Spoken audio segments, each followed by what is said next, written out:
preseason press conference in the North Carolina Courage. We have head coach Sean Nahas, team captain Denise and new acquisition Jaedyn here with us. Coach, we'll start with you. First week of training in the books. If you could just give us a general statement on the excitement to be back and how this first week of training has looked. Yeah, it's been great. Young group, another young group, but the quality was fantastic this week. And based on the leadership of the players we have and veterans and players such as Jay, who has great experience, come in and sort of set the tone and the foundation for what we want to do going forward. But it's been pretty remarkable, the consistency throughout. So really good first 3-4 days, and looking forward to get back to it on Monday.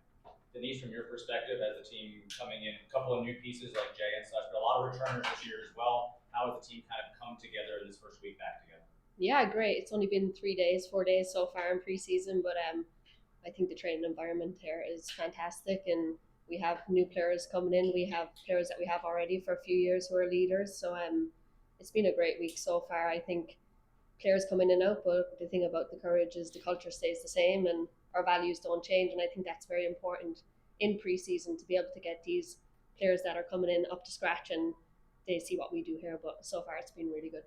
And Jay, I know it's been a whirlwind for you going back and forth from coast to coast since getting acquired, but a few days to settle in here now. How have the first few days been with your new team? Now that you've gotten to meet the squad a little bit.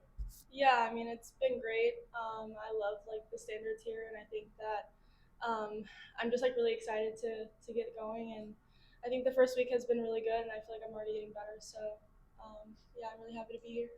Like that. We love to hear it.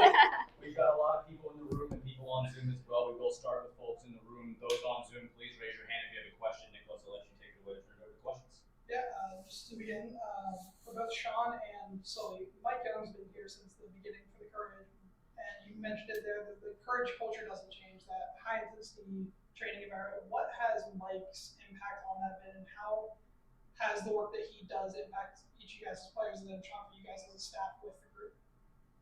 Yeah, I mean, Mike has been here for many years. He's one of the best that I've worked with, and he's done a lot of things, good things for this team. I think it also starts with what we do in the training, what the staff have set up for us. I think we have all the tools here in this environment, and it's up to yourself what you do with that and how you want to get better. But as I said, we all call Mike the GOAT. He's absolutely amazing. He's very knowledgeable about what he does. And yeah, training's never easy with Mike here and the staff that we have. So it's what we want as players. We want to grow. We want to become better. And when you have that environment, it's really helpful. Yeah, for us, every day it's got to be more difficult than a match weekend, right? So Mike helps set that standard for us. He knows what we want to do, and he fills the gaps really well. But it's just how he takes care of them off the field. His willingness and understanding of what each player needs from an individual perspective, but also within the collective, within their positions. I let him do his thing. He knows what we do, and he'll fill the gaps where needed. But there's a reason why the Courage are always top 1 or 2 in terms of numbers and things like that. Our numbers are a little bit less now because of how we play, but the moments we need to have them, we're ready. So the base is set. He gets us to a different level. There's no player that's come into our environment that doesn't get fitter, but also it helps with their mentality and willingness to understand that they're capable of more than what they think they are. So I wouldn't want anyone else in that position. He's brilliant, and he's a good balance for what we do as well. Enough questions. I'll start with Lindsay. Yeah. Jaedyn, welcome. By the way, this is warm for us. I don't know if you're cold from San Diego. If you're cold now, Wow, judging me already. Yeah, I know. Just warning you, trying to warn you that this is like a false flag, weather-wise. It was cold when I first got here, and it's Yeah. starting to warm up, so I'll shed the jacket soon. Okay. Don't do it on my account. Welcome to North Carolina, and obviously everyone's so excited to have you here. What made you want to come here?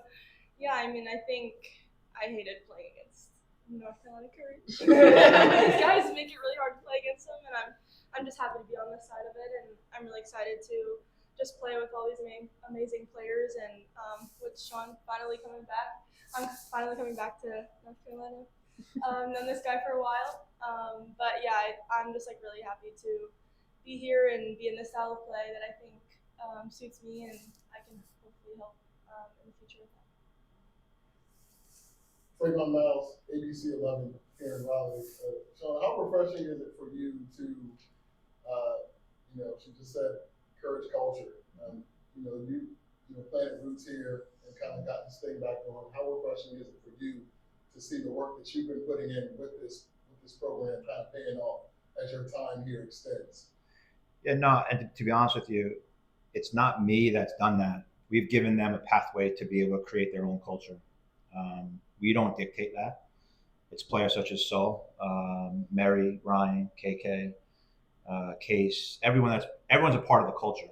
They've just, we haven't changed who we are. We haven't changed our spots. It's just the tough part was the first year and getting us through a little bit of the dark phase, and that's well past us now. And people are talking about us in a really positive light, not just here in the country, but abroad. And for me, it's exciting because it's my hometown club. But when you have players such as Sol who drive that standard, who, you can talk about it all you want. Words don't matter to me. It's your actions that really matter.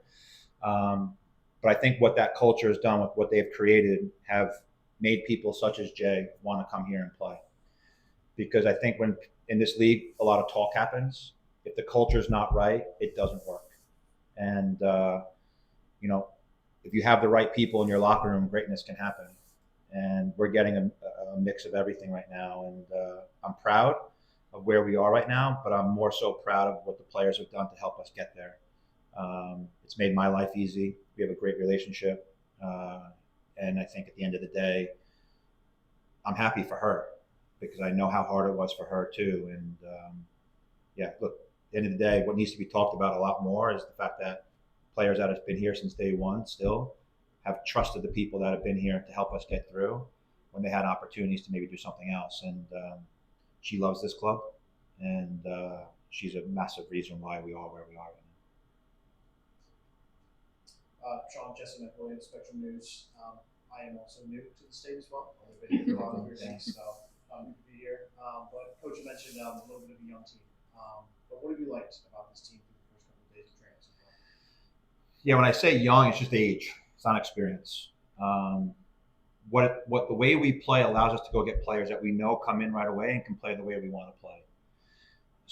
Person to my left, right? That's what it. We don't bring pieces in to hopefully make it work.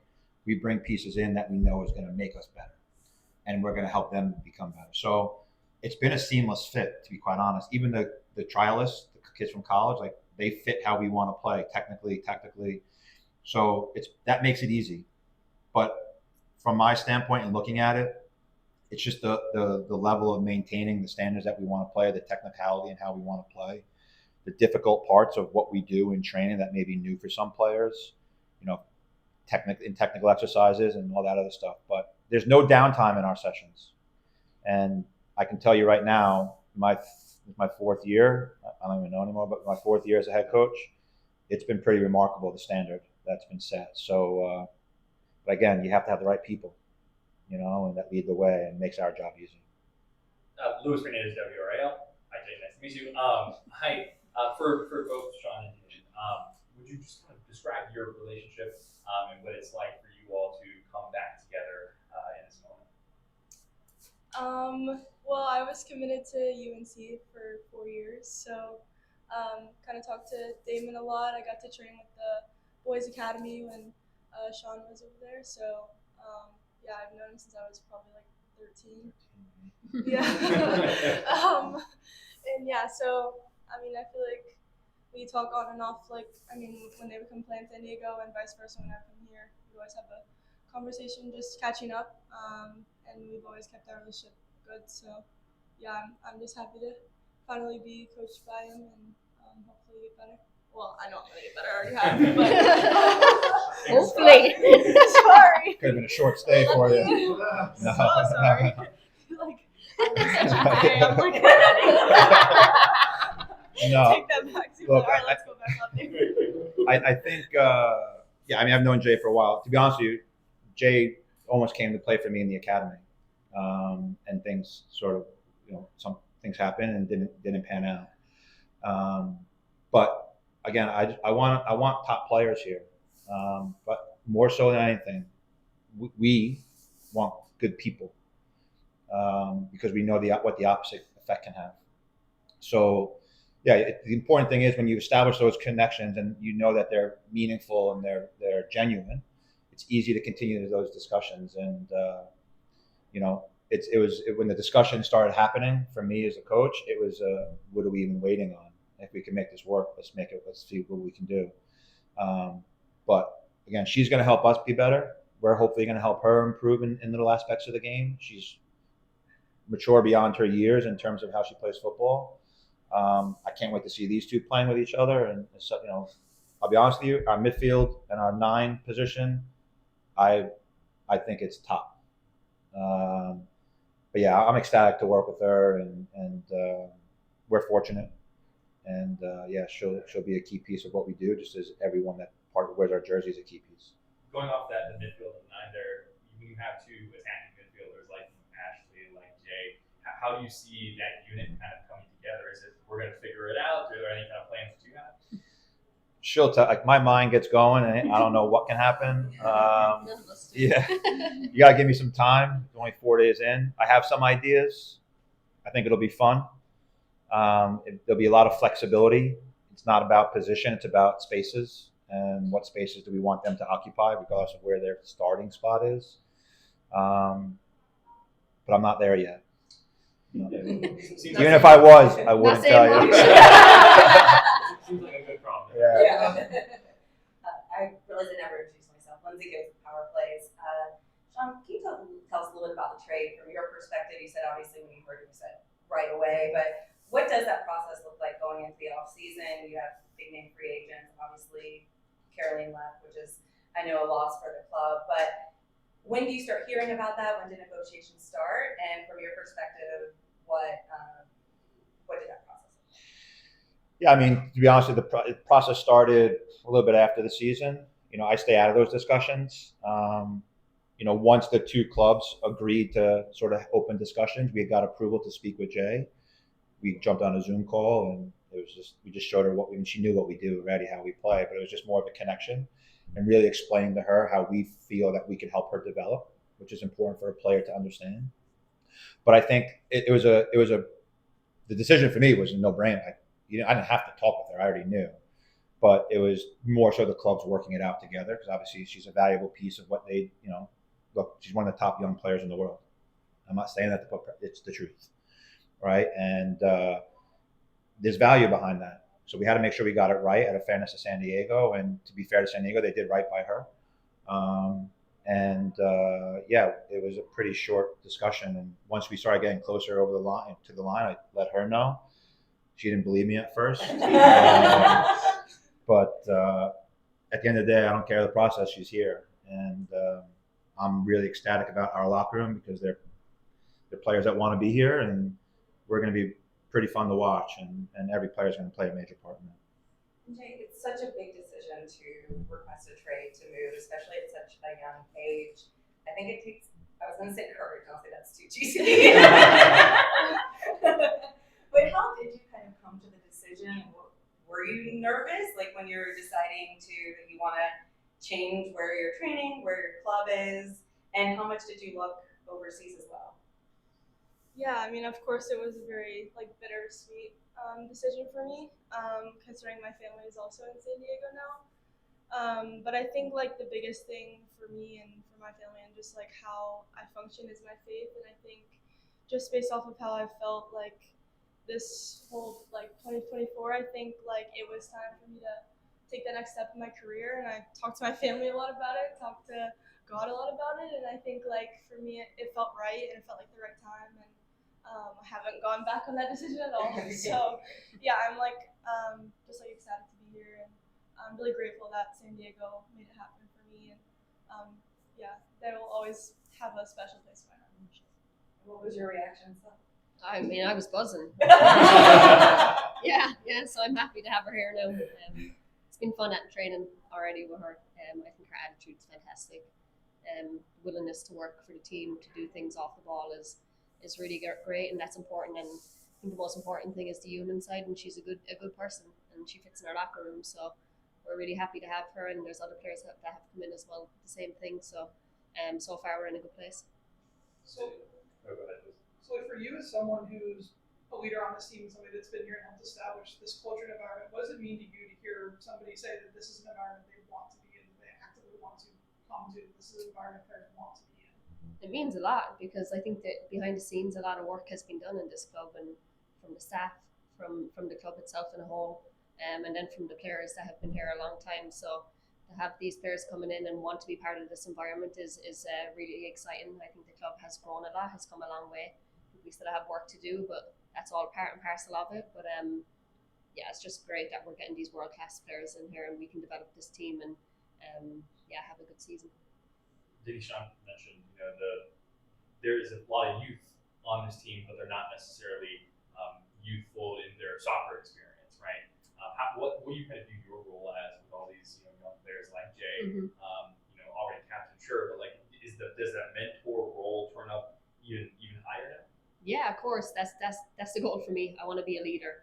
I want to help these young players coming through, and for me, it's just to be there for them. If they need a hug, if they need a talk, that's what I'm here for as well. But I'm also here to push them, to get the best out of them, and for them to get the best out of me. So it's all about the standards, it's about the environment here, and yeah, they're all experienced. They've all got a lot of experience under their belt, and they're really world-class players. So I don't think I need to help them much in that aspect, but just being a leader for them, that's important for me, to get the best out of them and be a voice to the coaches for them if needs be. I think that's very important as well. So that's my job, and as long as I'm here, I'll continue to do that. And then just on the Zoom, does anyone on the Zoom have any questions? I do. I'm with the Lions pitch. And this question is for Jaedyn. Actually, Denise just answered my other question. But Jaedyn, the Courage are so well known for having a unique system of play. What's your approach to integrating with it as quickly as possible? I mean, I think it looks fun, so I'm just excited to be in it. But I think, like, for me coming in, I take a lot of pride in scoring goals, so hopefully I can help with that. And yeah, just like, I think their attack has always been amazing, but I think, like, for myself, I think I can help with that and hopefully make it better. So yeah, I think I'm just like really excited to be a part of this group, and yeah, get to play with a lot of different players.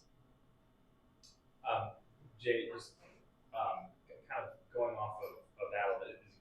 Good. Going off that a little bit, you mentioned you're excited for what this could mean developing wise, kind of continuing to grow. We know how the Courage play. What aspects of where do you think you're going to grow for the next couple of years here? Where do you think your experience is going to kind of continue to elevate? I mean, I think like just the way that they play, I think is a really big step. Like for me, I think it's really fun to play in their system, and I think just like the fitness and all of the things, the physicality of the game, I think I've struggled with a little bit, and I think being in the system, being able to play on this team, training every day is going to help me in that, and I think that'll also translate to the national team, which is important for me. Yeah, did that answer your question? It did, yeah. Okay. I'm like, I don't Good job. know where to go with that. My question Yeah.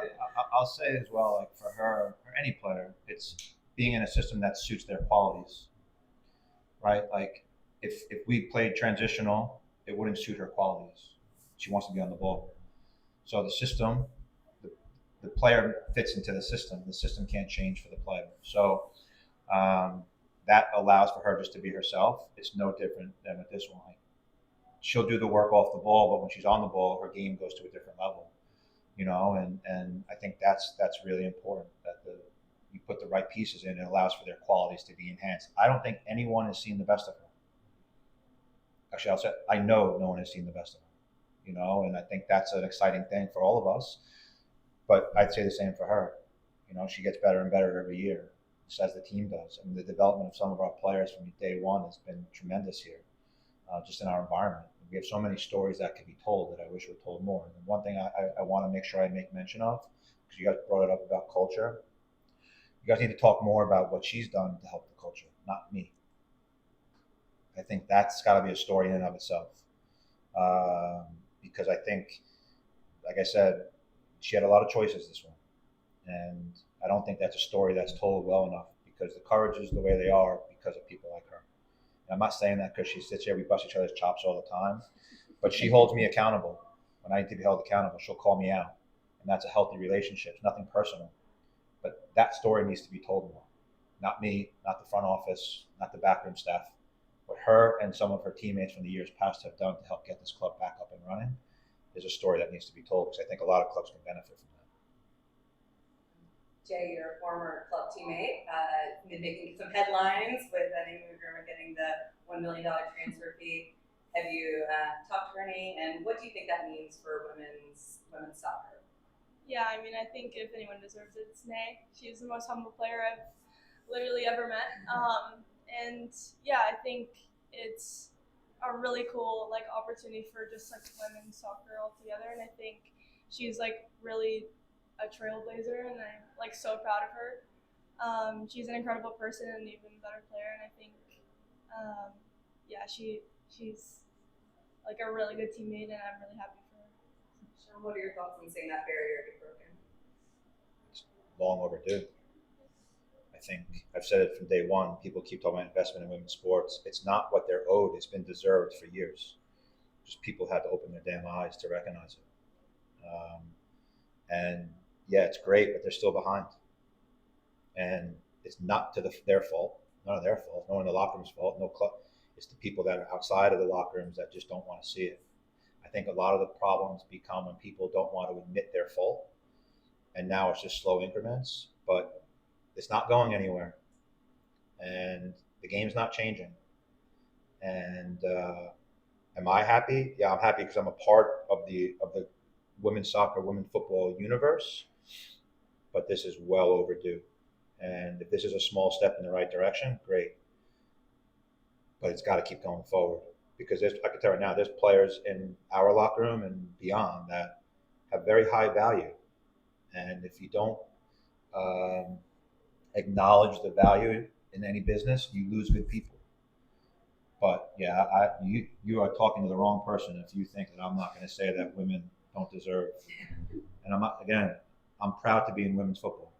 I think we've made a big difference in women's football and how we play. But they deserve more, or owed more. They're owed more. Denise, do you have any thoughts on that?